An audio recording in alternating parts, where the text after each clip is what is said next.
গঞ্জ করে একটা আওয়াজ, ট্রেনটা থেমে গেল, দরজাগুলো খুলে গেল, ফাঁকা প্ল্যাটফর্ম, শুধু অমিত ছাড়া আর কেউ নেই।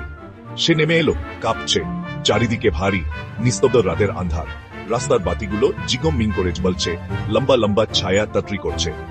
অমিত জ্যাকেটটা টেনে ঠিক করো, সে একা, খাড়িতে দেখল, প্রায় মধ্যরাত। সবাই কোথায়? হঠাৎ একটা বাঁশির শব্দ, সে চারদিকে তাকালো, শুধু বাতাস। অমিত তাড়াতাড়ি বাইরে ইয়াওয়ার দিকে এগোলো।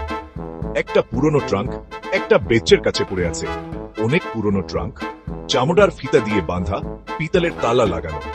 কে এটা রেখে গেল ভাবল অমিত। কৌতূহল সামলাতে পারল না, ঠান্ডা ধাতুর তালায় হাত দিল, কড়ক কড়ক করে খুলে গেল। ভেতরে পুরনো ছবি ছড়িয়ে ছিটিয়ে। একটা ছবি তুলে নিল, একটা পরিবার, ঝাপসা মুখ, একটা বড় বাড়ির সামনে দাঁড়িয়ে, তাদের চোখেন অমিতের দিকেই তাকিয়ে আছে। অমিত শিউরে উঠল, ছবিটা ট্রাঙ্কে ফেলে দিল। সে ফিরে এতে হবে এমন সময় পেছন থেকে পায়ের শব্দ, ভারী ধীর। সে পিছনে ফিরে তাকালো, কেউ নেই, শুধু বাতাসের খেলা। আবার হাঁটতে শুরু করল, এবার একটু তাড়াতাড়ি, আবার পায়ের শব্দ, এবার আরো কাছে। পিছনে তাকালো, ট্রাঙ্কের পেছন থেকে একটা লম্বা ভয়ানক ছায়া, বুকের ভেতর ধুকপুক। সে দাঁড়ু লাগালো, নিজের পায়ের শব্দ আতঙ্ক বাড়িয়ে দিল। দম বন্ধ হয়ে আওয়া পূর্ণান্ত দাঁড়ালো, একটা খুঁটির সাথে হেলান দিয়ে দাঁড়ালো। স্টেশনটা ইয়েন তাকে চেপে ধরছে, দম বন্ধ করে দিচ্ছে। কানে এন ফিস ফিস শব্দ, অস্পষ্ট আর ভয়ানক। ছায়া থেকে আসছে ইয়েন, চোখ বন্ধ করল, শান্ত হওয়ার চেষ্টা করল। বাতাস, নিজেকে বোঝালো, শুধু বাতাস আর তার কল্পনা। চোখ খুলল, ট্রাঙ্কের ছায়া নেই, একটু বস্তি। তারপর দেখল একটা লম্বা আকৃতি প্ল্যাটফর্মে দাঁড়িয়ে, অন্ধকারে চাকা কাছে আসছে। অমিতের শরীর ঠান্ডা হয়ে গেল, সে চোখ পিটপিট করল। আকৃতিটা নেই, চারদিকে তাকালো, প্ল্যাটফর্ম আবার ফাঁকা। বাইরের দিকে দাঁড় লাগালো, পায়ে উঠছে, আর পেছনে ফিরে তাকালো না। পরদিন সকালে সুরা উঠল, স্টেশনে ভিড়, পুরনো ট্রাঙ্কটা নেই, অমিত নেই, আর অন্ধকারে ফিসফিস শব্দ থেকে গেল।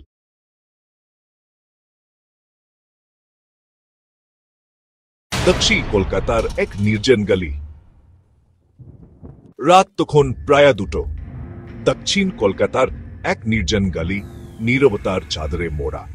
রাস্তার পাশের পূর্ণ ল্যাম্প পোস্টের মিটে আলো গোলাটে ছায়া পড়ছে।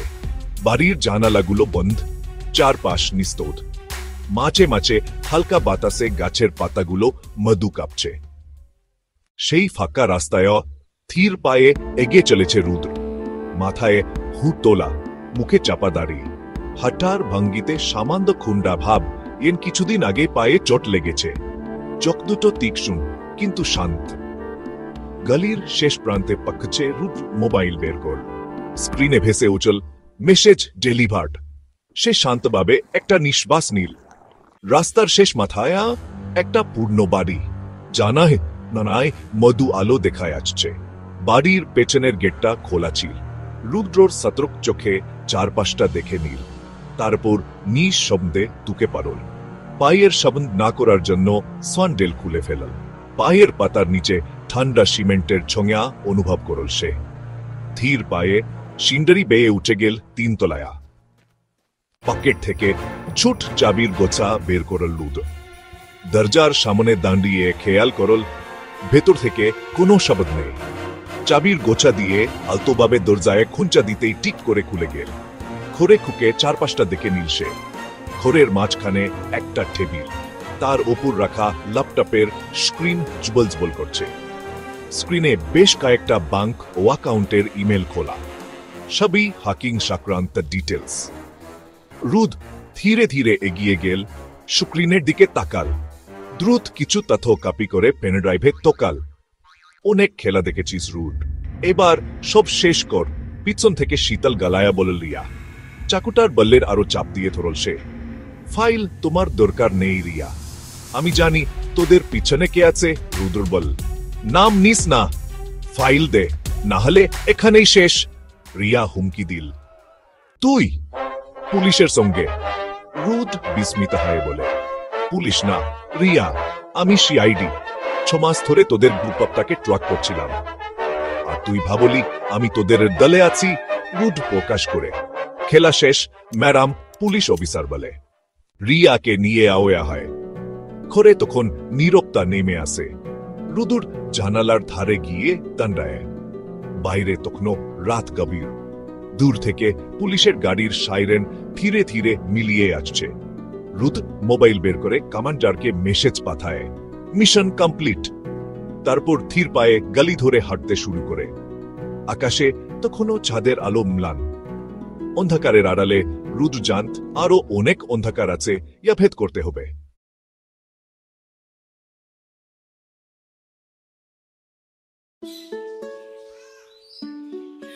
নীলপুর ছিল একটা গ্রাম, এখানে সময় থেমেছিল। গ্রীষ্মে আমের মম গগন্দে হুড়ে থাক কত চারিদিক। সবুজ ধানাক্ষেতের শেষায়ন কোথাও ছিল না। জীবন চলত নিজের গতিতে।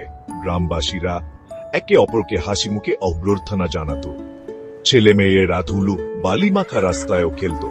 সহজ সুখ আর শান্তির এক নিডো ছিল নীলপুর। বাইরের কোলাহল থেকে অনেক দূরে নীলপুরের প্রাণকেন্দ্র ছিল একটা বিশাল বটগা। বসের হারেন বুড়া ডালপালা, দুপুরের রোদ দেখে কে স্পষ্টিত। গ্রামবাসীরা বটগাছের ছায়ায় জড়ো হতো, গল্প করত, খবরাখবর নিত, হাসাহাসি করত। কত প্রজন্মের উত্থান পতন দেখেছে বটগাছ। নীরব প্রহরীর মতো দাঁড়িয়েছিল নীলপুরের অম্লিন প্রাণের প্রতীক। জীবন ছিল শান্ত, প্রতিদিনের একটা ছন্দ। পিয়াল ছিল একটা ছোট্ট ছেলে, চোখে কাতুহলের চিকচিক। বাবা মা আর ছোট বোন রানীর সাথে একটা ছোট্ট মাটির বাড়িতে থাকত। মায়ের হাসি আর বাবার নতুন চা এর ড্রানে ভরে থাকত তাদের ঘর। পিয়াল দাদুর গল্প শুনতে ভালোবাসত। বীর বাহাদুর আর রূপকথার গল্প তার কল্পনার জাকি ভরে দিত। শেষ স্বপ্ন দেখত গ্রামের বাইরের কোনো অজানা দুনিয়ার। নীলপুরের চেনা পরিবেশের বাইরে যেতে চাইত। এক সন্ধ্যায় আকাশ কমলা আর বেগুনি রঙে রঙিন হয়ে উঠছে। পিয়াল নদীর ধারে বসেছিল, গ্রামের গরু বাড়ি ফিরছে দেখছিল। হঠাৎ একটা অস্বস্তি তার মনে ঘুরপাক খাচ্ছিল। গরমের সন্ধ্যায় হঠাৎ ঠান্ডা ঠান্ডা লাগছিল। সে জানত না এই অস্বস্তি শুধু শুরু। কিছু ঘটনা ঘটতে চলেছে যা নীলপুরের শান্ত জীবন চিরতরে বদলে দেবে। সেই রাতে পিয়াল বিছানায় এপাশ ওপাশ করছিল। নদীর ধারিয়ে অস্বস্তি হয়েছিল, তা এখনো ছিল। একটা অদ্ভুত নির্বতা চারিদিকে। চিং পোকা আর বাহের ডাকেন বন্ধ হয়ে গেছে। সে বিছানা থেকে উঠে জানলা দিয়ে বাইরে তাকালো। কালো মেঘের আড়ালে চাঁদ লুকিয়েছিল। একটা অস্বাভাবিক অনিস্তদ্ধতা গ্রামকে কেকে ফেলেছে। ইয়েন রাতা নিজেই বাস বন্ধ করে আছে। হাতা একটা চিকার নির্বতা হেঙে দিল। পিয়ালের হাত জোরেডা সাহটাস করছে। সে বাইরে দৌড়ে গেল, মনে অনেক চিন্তা। দূরে প্রতিবেশীদের জড়ো হতে দেখলো, মুখে ভাও। তারা ফিসফিস করে কথা বলছিল। কথাগুলো রাতের অন্ধকারে হারিয়ে যাচ্ছিল। কিছু একটা ভয়ানক ঘটনা ঘটেছে। পিয়াল এখন লোকজনের কাছে গেল, কিছু কথা শুনতে পেল। কেউ ফিস ফিস করে বলল ওকে নিয়ে গেছে। আরেকজন চিৎকার করে উঠল। তার শরীর ঠান্ডা হয়ে গেল। সে ধাক্কা দিয়ে লোকজনের ভিড় ছেড়ে বেরিয়ে এলো। চোখে উত্তর খুঁজছে। সেখানে সবার মাঝখানে গ্রামের প্রধান পারে আছেন মৈত। তার চোখ ভয়ে বড় বড়, মুখ চিৎকার করার মতো করে থেমে আছে। আর তখনই পিয়াল দেখল একটা লম্বা ছায়ার মতো আকৃতি অন্ধকারে মিশে আসছে।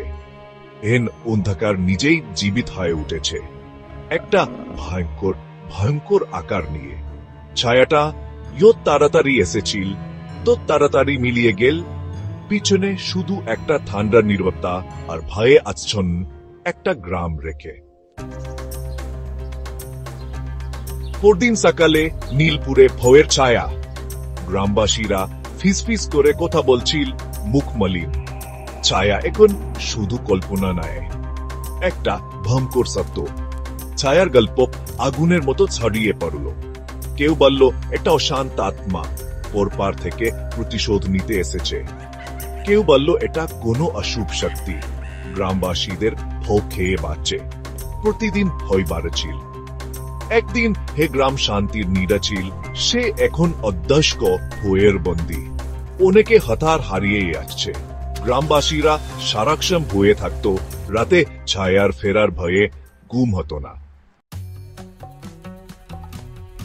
পিয়ালের মন থেকে ছায়ার ছবি আসছিল না। গ্রামের ভাঁ তাকে কুড়ে কুড়ে খাচ্ছিল। সে ঠিক করলো ছায়ার রহস্য উন্মোচন করবে। তার সবচেয়ে ভালো বন্ধু অভিষেক, যাকে সবাই সাহসী বলে জানত, তাকে সাথে নিল। তারা তথ্য সংগ্রহ করতে শুরু করল। গ্রামের বয়স্কদের সাথে কথা বলল, অতীতের গল্প মনোযোগ সহকারে শুনল।